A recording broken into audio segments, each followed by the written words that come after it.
Hey, what's up? I'm Patrick Walford, here with you for MuchMusic.com. I am at the Montreal Warped Tour stop, and right now we're going to be talking with a band, one of the top bands in the metalcore genre. They just released a brand new record called Deep Blue, came out on Epitaph Records on June 29th. I'm joined by Parkway Drive vocalist Winston McCall. Winston, maybe what a lot of people don't know on MuchMusic.com is the fact that you guys, you're from Australia, you came here to do the Warped Tour and whatnot. Exactly, the Byron Bay hardcore scene and whatnot, coming up as a band, or Parkway Drive formed, Parkway House and whatnot.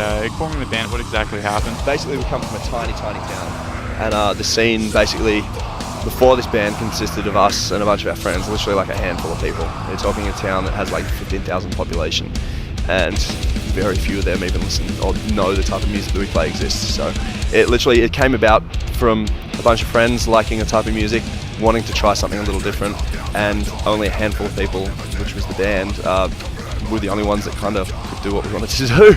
So yeah, it's kind of a weird way to start a band, I guess. Coming up with a band and whatnot, just you guys literally came over here with almost nothing and just started touring and whatnot. Just how nerve-wracking was that for you guys to just basically just drop everything and come over to the States? To be honest, it wasn't really nerve-wracking simply because it's enjoyable to do. This band has never been something that we've said, we're going to play this music and that's going to be all we do with our lives, so we have to make it. Like we do this as an interest, and it just has happened to turn into our source of income. So especially at the point in time when we came over here, we're all massive fans we love traveling, and we're all surfers, so those two lifestyles go hand in hand. So the idea of playing in this band and traveling around the world doing it is second nature to us. So when we dropped everything and came over, like it's pretty amazing to be able to like go to this foreign country and have a sleeping bag and go sleep in mountains and stuff like that. Like it's an amazing adventure. Like it's a once in a lifetime kind of thing. It's definitely something I wouldn't trade for the world. There was never a point in time where I'm like, oh God, we're broke and I'd kill for like a hotel and a TV or anything like that. Like we're in North America, like sleeping at the base of the Grand Canyon and stuff like that. Like you can't buy that kind of experience. Talking here with Winston McCall, he's the vocalist of Parkway Drive, and talking about your brand new record now, Deep Blue and whatnot. For those who don't know it, it's a concept record. Could you tell us a bit more about what exactly it is? Yeah, it's we just tried to make something that had more to it. Not in the sense that everything in the past was irrelevant, but we tried to take what we had and put another layer on top. And for us, it just meant trying to write a record that worked as a record as a whole, and instead of just having like a bunch of songs that we recorded and then went, let's put them together and see where they sit on a record. We tried to write something that had a flow from the start to the finish in every single aspect, from the artwork to the music to the feel of it to the lyrical content. Every single thing we wanted to be able to follow from the start to the end, and at the same time still have the individual pieces of music stand out on their own. So that was basically the challenge, and the lyrics basically follow the idea of a man waking up in the city he lives in and realizing how disillusioned he is with his life and trying to find something more and trying to find the truth in himself and the world, and goes to the bottom of the ocean to try and find that resulting consequences, basically. Something that's, I don't know, it's kind of has two pretty large aspects of my personality involved in it, which is my disapproval of the way society seems to be run these days, and the other aspect of my life, which is the ocean and the effect that it has on me. So yeah. And writing this record, you guys had 6 months to go back home and write the album. Did you find it easier than writing for the past two records, or a little bit harder trying to keep a cohesive theme and just mending the story all together? No, it was actually easier, which is really, really strange. The lyrics and stuff, it was a challenge, which was what we wanted, because we tried to write in a different way, which was being conscious of the way songs related to other songs and where they sat on the record. We tried to write the record with a set goal in mind and start it with a certain feeling, end it with a certain feeling, and have it work the whole way through, not just write it and see how it went. So we moreover went in fashion where we'd write a song and we'd say it has to contain these kind of parts and these elements and this feel, then the next song will contain these elements and we'll write it in that manner. So I think having that goal and that drive behind it, knowing what we wanted to achieve in the songs, was easier than just saying let's write a song and see where it goes. So in that way, we never hit writer's block once, which was pretty insane. They just kind of, songs flowed out, and to be honest, it worked 100% how we wanted it to come out, which is amazing. It's definitely the happiest I've been with every single aspect of a recording that we've ever done, from the every single part of the whole package of this record is something that I've never been this happy with. So it's pretty cool. Talking about the producer you guys had on this album, Joe Barresi, how exactly did he make the record come to life? He was amazing. The role that he had, but it was pretty much a guide. We were trying to create a record in a way that we hadn't worked before, trying to create a sound that we hadn't had before, which meant, again, completely in the deep end. And basically the idea behind it was to work in a more organic way and try to involve less computer-generated sounds, stuff like that. Try to have it sound as much like a band as possible.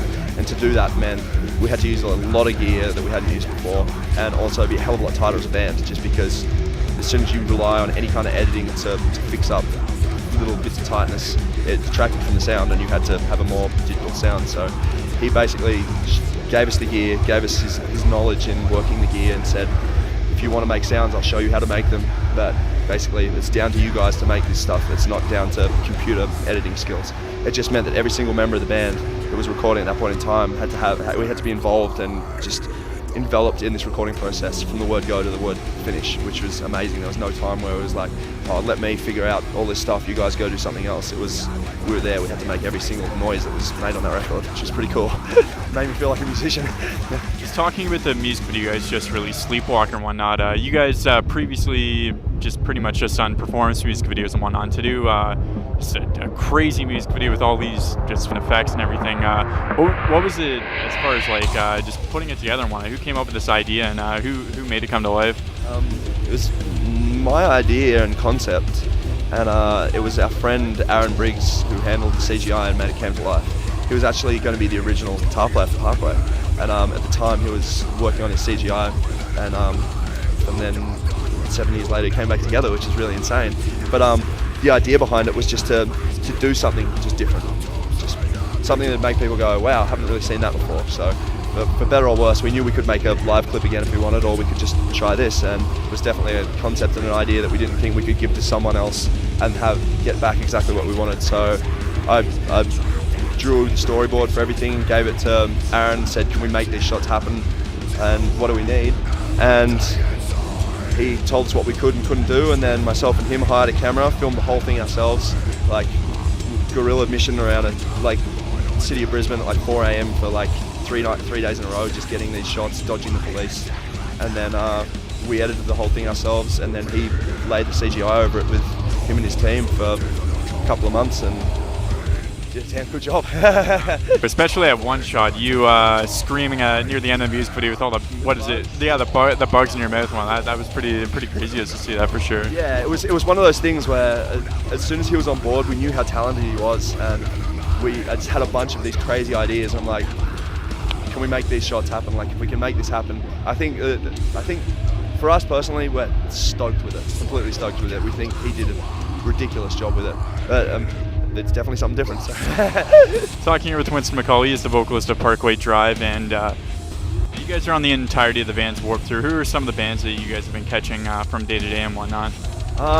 You Me at 6, Every Time I Die, Bring the Horizon, 4 Year Strong, Set Your Goals.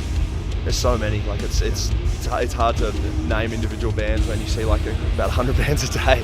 But yeah, there's seriously so many amazing bands on this tour. It's awesome. We've met so many new friends and caught up with so many old friends. It's great to be part of this. And as far as after Warped Tour and whatnot, what do you guys have going on with the band?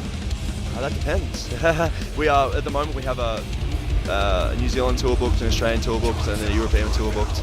And having just put out a new record, I guess it gives people some new music to listen to. And if they choose to like that music and want us to come back or tour somewhere, then we'll do what we can to make it there. And if they choose to not like this band anymore because of it, then we won't tour there. So that's just the way touring works. But yeah, just an example, like the Double Worst Prada, another absolutely huge band over here. They're going to be direct support on that tour, and then you guys are obviously headlining with Comeback Kid and Bleeding Through in Europe and whatnot. Do you think maybe you guys are going to specifically maybe do a Canadian run the next bit, or it's just going to be maybe something like Taste of Chaos 2011, something like that, or a huge North American tour? Not sure how to go. It's at the moment I think there's a North American tour in the works. Probably include Canada. At the same time, we have had ideas of just doing an exclusive Canada tour. We're a band that likes to go to as many places as we can. Coming from a small town, we know what it's like to have bands kind of bypass us and go to the big places. So we try and play in places that don't necessarily have the opportunity to have live bands play, let alone a band that sounds like us. So yeah, we're going to continue with that, hopefully. Go and check out Parkway Drive and their new album, Deep Blue, out on Epitaph Records. For MuchMusic.com, I'm Patrick Walford.